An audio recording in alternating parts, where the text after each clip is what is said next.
kahin khu ka gel ziti lun li thong go bang alu zo ngày na ka bang zo po kum le la chi lo abang ba nang dam ding ding na zia mun su gam sum zona sum le pa gen thei leng vai ka hol hello ham ipidinga na dam ding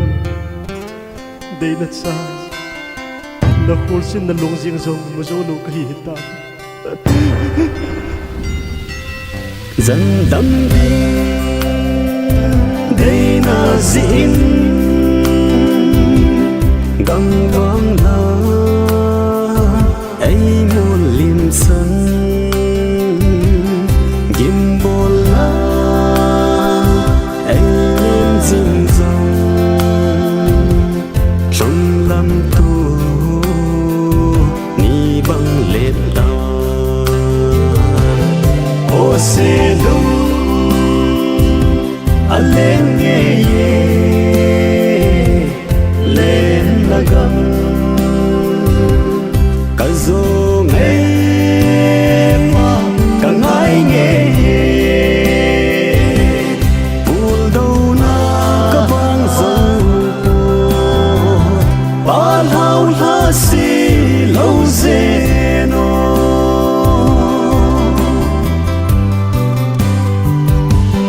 gam vang la nang ding gel na gần thế na tin tranh thu in vai vun na đằng ding ai nem ô ya bam na him pa ô se lu a lên nghe ye lên lagang ka zo ngay ma ka ngai nghe pul đâu na ka bang zo po ba lao la si lâu ze no